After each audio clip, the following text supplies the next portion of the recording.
प्रिय छात्रों नमस्कार। अभी जो मैं आपसे शेयर करने वाला हूँ एनसीईआरटी क्लास 10th मैथ के ऑल फार्मूला यानी ऑल चैप्टर के जितने भी फार्मूला बन सकेंगे वो सारे का सारा मैं आपको समझाने वाला हूँ तथा बताने वाला हूँ। जी हाँ, आप अगर फार्मूला यह देख लेंगे तो इसमें भी बहुत सारे आपके ऑब्जेक्टिव क्वेश्चन सॉल्व हो जाएंगे। और ज़रूरी होता है कि फार्मूला एक साथ अगर रहता है, मुझे मालूम या पता रहता है, तो कहीं भी ढूंढने की ज़रूरत नहीं होती है। तो आइए मैं आपको सारा का सारा फार्मूला एक साथ समझा देता हूँ। सबसे पहला अध्याय 1 में जो फार्मूला निकल करके आता है, यूक्लिड विभाजन प्रमेयिका या इसे यूक्लिड विभाजन एल्गोरिथम के भी नाम से जानते हैं। तो इतना बराबर क्या होता है? तो इतना बराबर जो होता है यानी a बराबर बी क्यू प्लस आर।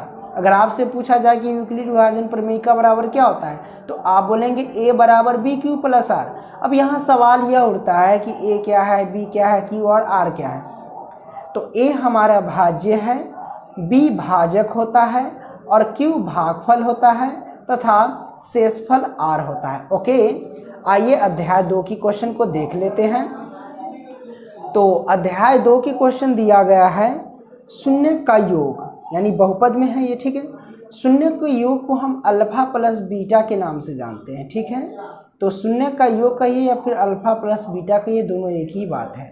तो अल्फा प्लस बीटा का जो फॉर्मूला होता है -b/a। ओके, शून्यकों का गुणनफल। अब शून्यकों का गुणनफल को हम अल्फा इंटू बीटा से प्रेजेंट करते हैं। तो अल्फा इंटू बीटा का जो फॉर्मूला होता है c/a। ओके, देन अगला हमारे पास है द्विघात बहुपद।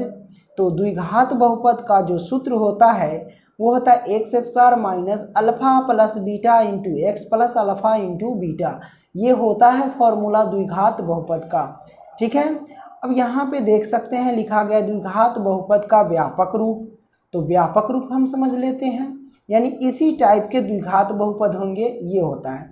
तो a² plus bx plus c यानी a² x आप लिख सकते हैं, ठीक है। a² x plus bx plus c ये हमारे पास होता है व्यापक रूप। आइए अध्याय 3 की ओर हम चलते हैं।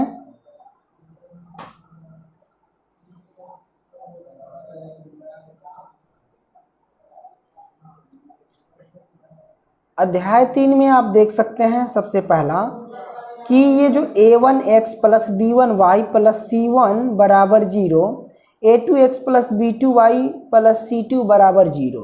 तो ये कोई फॉर्मूला नहीं है, बस इसके रूप का आपको समीकरण दिया जाएगा। तो कंडीशन में है, यहाँ पे देख सकते पहला कंडीशन, जब a1/a2 is not equal to b1/b2, है ना। तो इस प्रकार का जब समीकरण हो, जब हल करेंगे इसके अकॉर्डिंग, तो कोई भी समीकरण का अगर इसके अकॉर्डिंग हल करेंगे तो a1/a2 is not equal to b1/b2 आएगा। तो उसका ग्राफ कैसा होगा? तो ग्राफ होगा प्रतिच्छेदी करती रेखा, इस तरह से काटेगी, प्रतिच्छेदी मतलब काटना। और हल क्या होगा? तो केवल एक हल यानी अद्वितीय हल।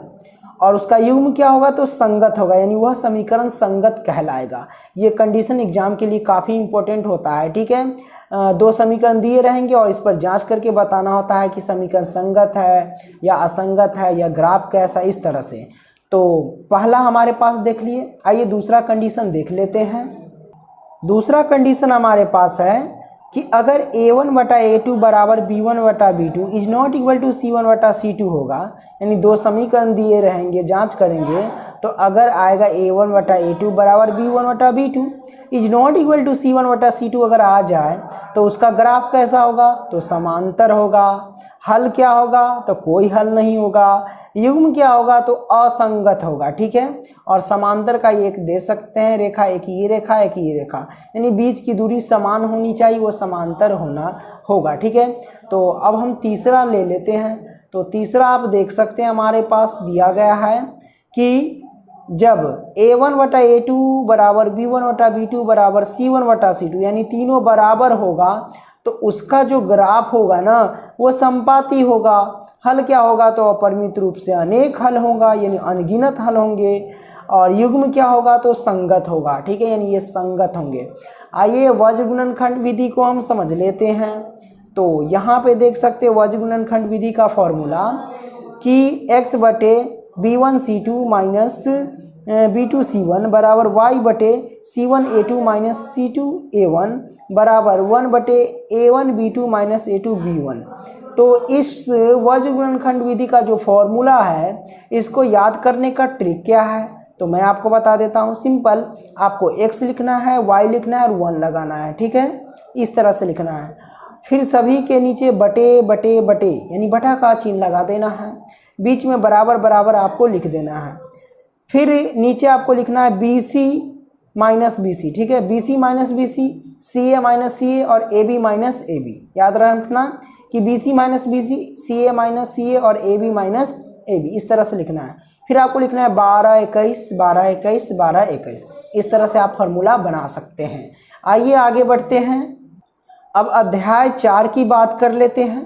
तो अध्याय 4 में देख सकते हैं द्विघात समीकरण।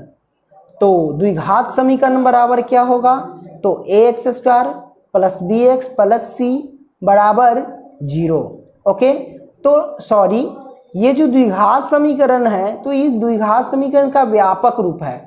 याद रखना ax square plus bx plus c बराबर 0, ये द्विघात समीकरण का व्यापक रूप हुआ, ठीक है। अगर 0 को हटा दिया जाए तो ये हो जाएगा द्विघात बहुपद का व्यापक रूप, इस बात को ध्यान रखना। दूसरा आप देख सकते हैं विविधकर या विवेचक। तो विवेचक बराबर क्या होता है, विवेचक को हम d से प्रेजेंट करते हैं, तो d बराबर क्या होता है, b स्क्वायर माइनस 4ac होता है, याद रखना। आइए अब द्विघात सूत्र देख लेते हैं। द्विघात सूत्र का जो फॉर्मूला होता है, देखिए आपको मैं बता दूं कि द्विघात सूत्र को श्री धाराचार्य सूत्र के भी नाम से जानते हैं। तो ये जो सूत्र बराबर होता है minus B plus minus root under B square minus 4ac बटे 2a, ठीक है। इसे हम ऐसे भी बोल सकते हैं कि minus B plus minus root under D और बटे में 2a आप बोल सकते हैं, ठीक है। अब अगला जो हमारे पास है, कुछ कंडीशन दिए गए हैं कि जब d बराबर 0 यानी बी स्क्वायर माइनस 4ac बराबर 0, कहने का मतलब कि विवेचक बराबर अगर 0 आ जाए तो कंडीशन क्या होगा। तो याद रखना, इस पर सवाल बनते हैं कि अगर d बराबर 0 आते हैं तो मूल वास्तविक एवं समान होंगे, क्योंकि जब समीकरण आपको दे दिए जाते हैं, ठीक है, और उस समीकरण में आपको जैसे द्विघात समीकरण दे दिया जाए, कहे विवेचक निकाल करके बताएं कि इसका मूल कैसा है, तो अगर d बराबर 0 आ जाएगा यानी विवेचक के बराबर 0 आ जाएगा तो मूल वास्तविक एवं समान होंगे, ठीक है। दूसरा कंडीशन, जब अगर d यानी विवेचक 0 से छोटा हो जाए, किसे, 0 से छोटा हो जाए, तो यहाँ पे 0 से तो छोटा नहीं है, यहाँ पे 0 से बड़ा है, क्योंकि ये वाला जो पार्ट देख रहे हैं इस तरह से जिधर घुमा रहेगा वो बड़ा होगा। तो 0 से d अभी बड़ा है, तो जब अगर d का वैल्यू यानी विवेचक 0 से ज़्यादा आ जाए, जैसे कि 4 0 से ज़्यादा है, 5 आ जाए तो 0 से ज़्यादा है, तो इस तरह से ज़्यादा आ जाए 0 से, तो मूल वास्तविक एवं असमान होता है, ठीक है। अगर तीसरा कंडीशन में कि अगर हमारा d यानी विवेचक 0 से छोटा आ जाए, तो ये देखिए इधर घुमा हुआ है तो 0 बड़ा हो गया।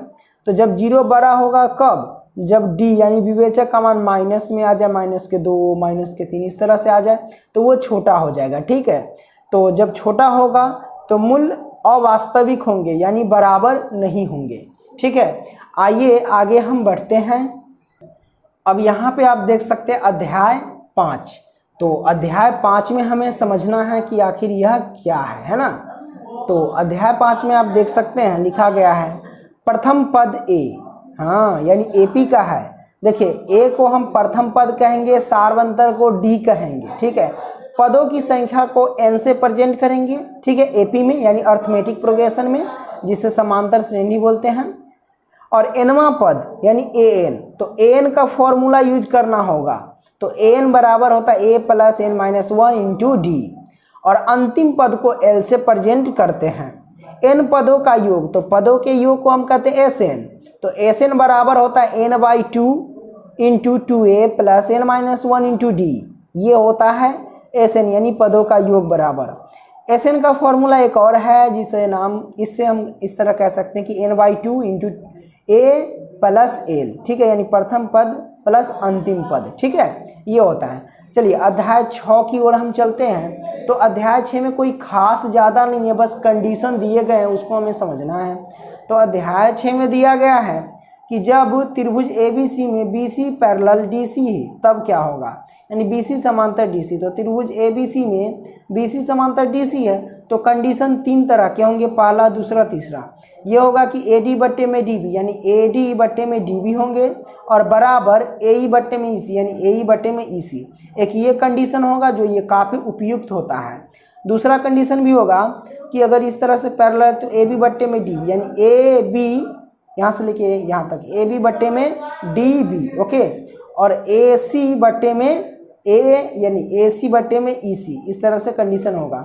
तीसरा कंडीशन आप ले लेंगे कि AD बट्टे में AB यानी AD बट्टे में AB, एक बार ऊपर से एक बार नीचे से, ठीक है, और AE बट्टे में AC यानी AE बट्टे में AC। इस तरह से 3 कंडीशन टर्म्स काम करते हैं अध्याय 6 में।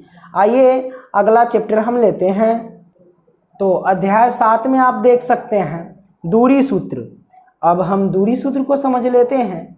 तो इसमें दूरी सूत्र बराबर अगर आपसे फॉर्मूला पूछा जाए तो बोलिएगा x2 माइनस x1 का whole square plus y2 minus y1 का होल स्क्वायर रूट अंडर, ठीक है। इसे ऐसे भी बोल सकते हैं कि x1 माइनस x2 का whole square plus y1 minus y2 का होल स्क्वायर का रूट अंडर, इस तरह से भी बोल सकते हैं।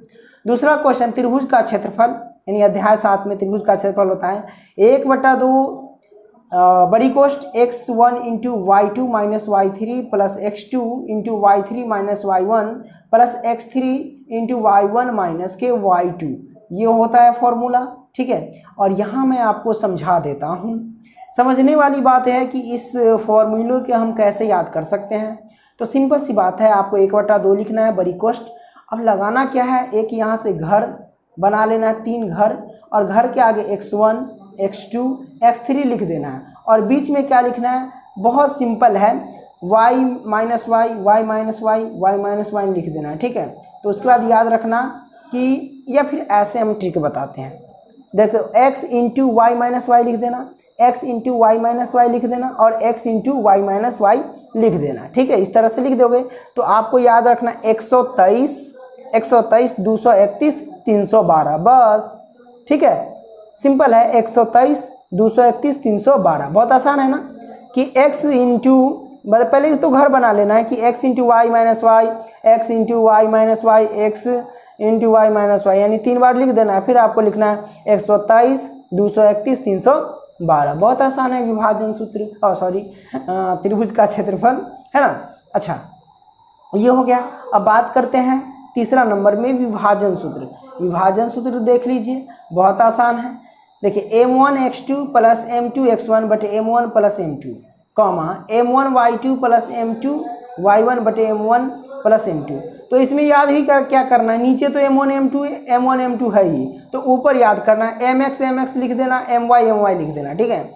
mx और my बीच में प्लस रहेगा, ठीक है, ये लिख देना है। फिर 12 21, वाह बहुत आसान है ना, है ना। mx my 12 21, है ना, बहुत आसान है। इस तरह से याद कर लेना या ट्रिक बना करके लिख लेना। चलिए आगे बढ़ते हैं। मध्य बिंदु। अब मध्य बिंदु का फॉर्मूला क्या होता है, तो x1 plus x2 by 2, comma y1 plus y2 by 2, ये होता है। ये तो सिंपल है, x1 plus x2 by 2, y1 plus y2 by 2, ये x के लिए, ये y के लिए, ठीक है। आइए अब हम चलते हैं अध्याय 8 में, ठीक है। तो अध्याय 8 को हम समझ लेते हैं। अध्याय 8 में मैं आपको बता दूं, इसमें एक चीज़ मैंने इंक्लूड नहीं किया, क्या, तो वो जो आपको टेबल है, ट्रिगोनोमेट्री टेबल, ठीक है, जिसमें डिग्री का मान दिया गया है, ठीक है।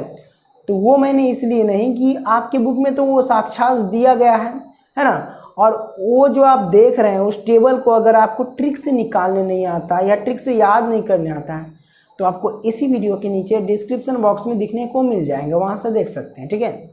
तो यहाँ फॉर्मूला है साइन थीटा बराबर P by H, cos theta बराबर बी बाई एच, और टेन थीटा बराबर पी बाई बी।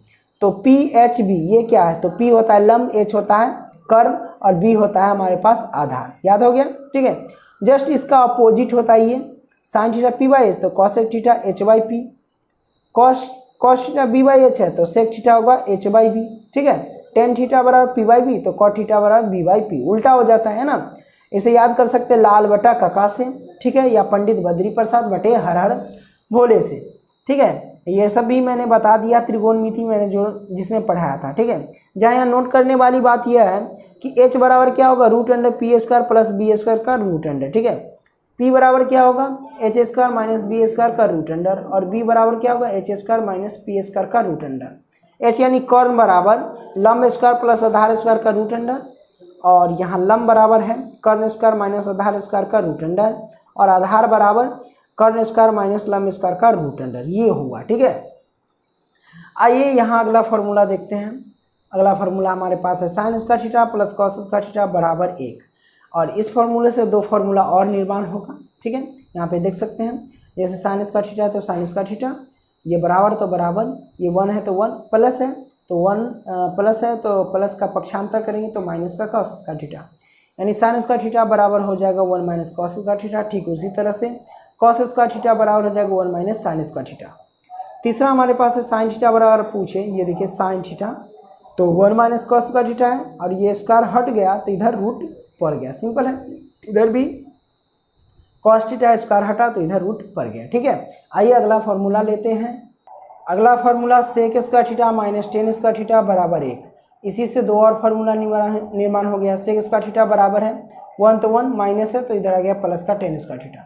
दूसरा का निर्माण हुआ कि जैसे कि टेन स्क्वायर थीटा है, माइनस का पक्षांतर करेंगे तो प्लस का टेन स्क्वायर थीटा। अब ये सेक स्क्वायर थीटा, ये प्लस का 1 है, पक्षांतर करेंगे इधर लाएंगे तो माइनस का 1, ठीक है। मैंने इसको उल्टा कर दिया, इस तरह से हो सकता है। अब सेक स्क्वायर थीटा है तो अगर हम यहाँ से स्क्वायर हटा देंगे तो ये जैसा वैसा रहेगा, और स्क्वायर हटेगा तो रूट पड़ेगा, ठीक है। टेन थीटा यानी स्क्वायर हट जाएगा तो रूट अंडर ये पड़ जाएगा, इस तरह से लिख सकते हैं, है ना, बहुत आसान है। अगला फॉर्मूला है तीसरा हमारे पास sec square theta minus cot square theta बराबर 1, ओके। इसी को हम उसी तरह से किए हैं, जैसे कि आप देख सकते हैं cosec square theta minus cot square theta बराबर 1 है, तो इसका जो फॉर्मूला होगा कॉसेक स्क्वायर थीटा बराबर 1 है तो 1, और माइनस है तो प्लस का कॉट स्क्वायर थीटा हो गया। दूसरा उसी तरह से जैसे माइनस है तो पक्षांतर करें यानी इधर लाएंगे तो कॉट स्क्वायर थीटा, और बराबर ये कॉस स्क्वायर थीटा तो कॉस स्क्वायर थीटा, और एक को इधर लाएंगे तो माइनस का 1 हो जाएगा। इस तरह से आप याद कर लेना। स्क्वायर हटा तो यहाँ पे रूट पड़ गया, देखो सेम है ना, यहाँ भी स्क्वायर हटा तो यहाँ पे रूट पड़ गया, याद रखना। ये हमारे पास फॉर्मूला है, नोट करते चलना। अगला हमारे पास है चौथे नंबर में, देख सकते हैं कि साइन थीटा गुने कॉसेक थीटा बराबर 1, ओके।